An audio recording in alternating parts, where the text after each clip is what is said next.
So how do you sell to outbound leads? This is a very honest conversation that I have with any clients that I take on board or I consider taking on board. And it is the fact that outbound leads or leads generated from cold outreach are not going to be the same quality as referrals, for example. And that's just normal. That's to be expected. And there's a very specific reason for that. A referrer that is referred a client to you has already been through the buying process. They've already been delivered value. They've already had the experience, and they're confident enough that their friend, whoever they're referring to you, is going to benefit from that. And the main word here is trust. And the reason that these leads are better is because they're borrowing trust from the person that's referred you. They've already been through the process, so they know what's going to happen. Okay, because don't forget that if you're targeting a company or an OEM or whatever, the person that you're reaching out to, well, they don't necessarily want to put their neck on the line in case something goes wrong, because that can have drastic consequences on their careers inside the business. But also they want to take the credit for something that happens well, right? So they want to be the person that cuts costs or improves the operations or, leans things out, kind of thing. So they want to take that credit to help them advance in the business or help them have some higher standing with their bosses, but they don't want to take the shortfall it's very normal. They don't want to lose their job. They've got mortgages. They've got, it goes quite deep if we go far. So essentially what we're doing here is with outreach is trying to build trust.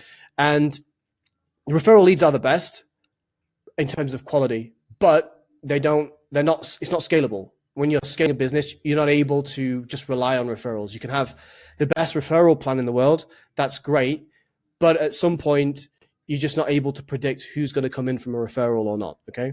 And that is why companies invest very heavily in outreach. Now, outreach can take multiple forms, whether it's cold calling at scale, whether it's email, whether it's LinkedIn outreach, whether it's some kind of paid ads. It's getting the message out there. If you look at the marketing funnel, the awareness stage is obviously where most people will sit at when you're reaching out to them, is like they become aware of your brand and what you're selling. Consideration is where they're actually considering you to be a supplier and a provider for them. They're taking you into consideration more seriously. And conversion obviously is where, they become a client and there's a PO sent through. And loyalty, this is where your referrers come from, where they refer you to other people, right? So they become brand ambassadors essentially. Now, referral leads people that come in from referrals generally sit around here in the consideration stage. They've got a pain, they've got a problem, and they're taking the time to speak to you because they believe in what you do through someone else. Okay. But outreach, when we're generating leads through outbound, they're sitting here.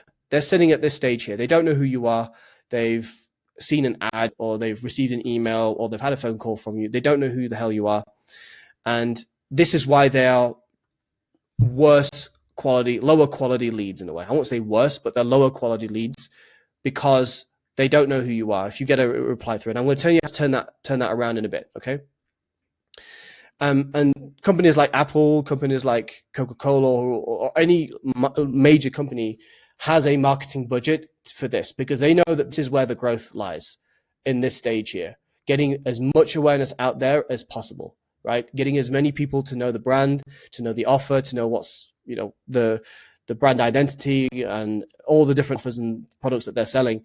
This is why companies invest billions in marketing right here. Okay. Because they know this is where the growth happens. So what does that look like when it comes to selling? Okay. So I'm going to show you a bit more of a concrete example below, but here what we're trying to do is when somebody comes through from an outbound lead, they've put the hand up in the air, they've said that they're interested. Now our opportunity to shine, we show them that we're a real person, because a lot of people send emails, a lot of people reach out, but we don't know if they're actually a genuine person or not. We don't know anything about that. We have to show them that we are a real person. People don't buy from businesses, they buy from people, right? It's even in the B2B context, people buy from other people. That's why, if you're getting certain products into, the automotive industry, automotive OEMs, it can be very difficult because there's very heavy relationships that are built within that industry and also incentives as well. Let's be real.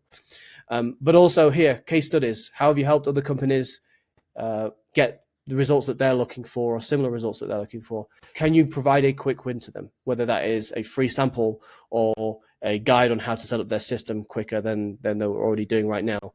At the end of the day, what we're trying to do here is get them to trust and believe that you can help them with their problem, right? And now what does that look like on a concrete level? So let's say this is you, okay? This is Bob. Bob's a controls engineer at company A, okay? And you reach out to Bob with an email and say, hey, Bob, we can help you set up the PLC on your line in 50% less time. We helped company XYZ reduce their setup time by 2 hours, for example. Wild example. We send that to Bob.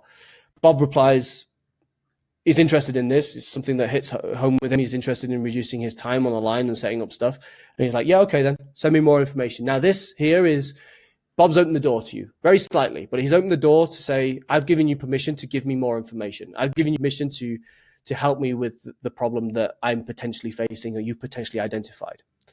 Okay. Obviously, this depends on awareness stage, but we're just taking this example into, using this as an example. And then what we do is we reply back with value straight away. Now, cold outreach is a very fast-paced kind of game. Bob's a busy guy. Everyone's busy. There's emails flying around left, right, and center.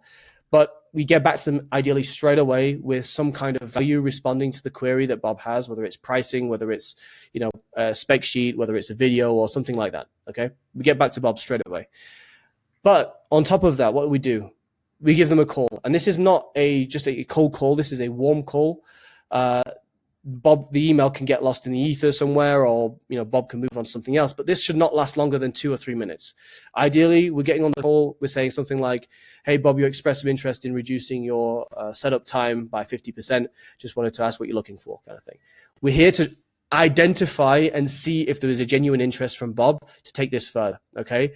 Now, we can also send them a LinkedIn connection as well. I recommend you to do that as well. I always do this.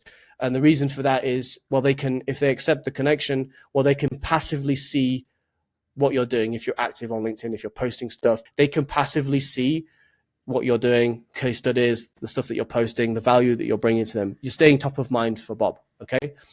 And the idea with all this is that we're moving them to a discovery call. This is the holy grail here. We want them to jump onto a call, ideally, if there is a potential fit there, okay? If there's no fit, then we leave it there and we call it a day. But they enter the pipeline, and we want to try and move them onto some kind of discovery call, whether it's 15 minutes or 20 minutes, to understand more about Bob's problems and whether we can help them, okay? And from there, Bob has moved from not knowing who the hell you are to awareness stage.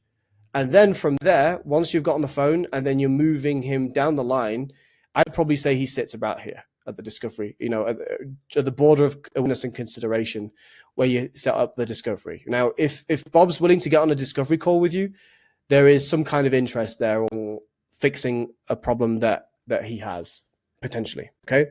And then essentially, you can take it further down the line. We're here to build a relationship with Bob. Now, Bob's opened the door. This is the finger in the door. This is you pushing the door open, and this is kind of the door open and you're inside and you're presenting, kind of thing. So hope that makes sense. If you've got any questions, feel free to reach out to me either on my landing page or with a DM on LinkedIn. All the best.